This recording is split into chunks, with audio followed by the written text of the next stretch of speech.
Cady, I think it's time for making some connections now. If I could go back to that great cartoon that you showed us earlier, one of the things you're telling us is that as a teacher, you have elephants and chimpanzees and fish and penguins and dogs show up in your classroom, and they are precious to their parents, and they are the only person in their parents' lives, and it's absolutely right for parents to care passionately about their kids. But as a teacher, your job is to take care of meeting the needs of the elephant and the fish and the penguin, even when those things are in opposition. Is that a fair way to capture um, the work that you do as a teacher? Yes, it is. And as we sat down, I thought about all of the ologies and isms that we learned about in Philosophy 220, and it was a blast from the past. And as I'm going back now and thinking about how to apply that, I circle around to natural law. And I do have elephants and fish and penguins and chimps in my class, and naturally those students are those things. And naturally, all of my students can learn because that's what students do. And I recognize that all students can learn. And natural law for me is that I'm a teacher. I teach. I will always boil down to that. And I need to recognize that with all of those different types of students in my class, I have ethical dilemmas every day, some that happen in the moment and some that I have time to think about. And I need to figure out what I should rely on when I make those ethical decisions.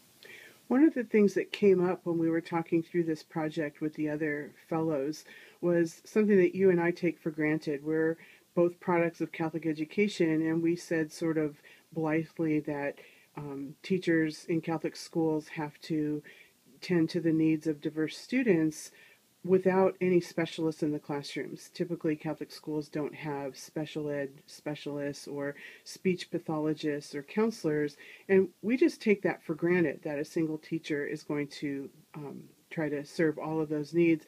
Everybody else at the table was sort of appalled by that, and it sort of made me think about the power of this project and my job as a teacher educator, helping young educators like you feel like they are morally and ethically equipped, pedagogically equipped to take care of all of those students. And a metaphor that kept coming up for you and for me as we worked our way through this project was the idea of a true north. And when we hit on that metaphor, it seemed to me that that really captured your own sense of empowerment in gathering the tools that you need to be a competent teacher, of course, but also a competent and confident moral decision maker. What have you found to be your true north? If you had to talk to young teachers about the idea of a true north, what it means to have the tools that a person needs to make principled decisions in the moment with all of these ethical decisions that teachers are faced with, what would you say?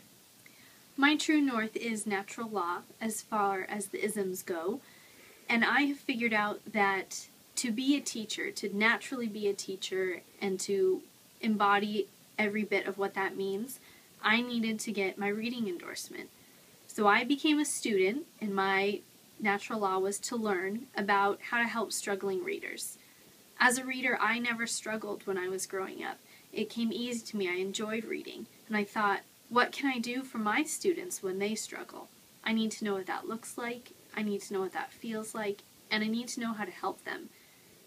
So in doing the work, the extra 21 hours to get my reading endorsement, I've become someone who makes ethical decisions, and I've added tools to my toolbox as a teacher because I don't just teach. I need to be able to recognize when students are struggling, and I need to differentiate for those students.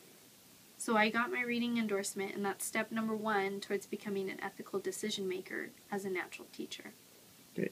I think it might be time for some pad thai. What do you think? Absolutely.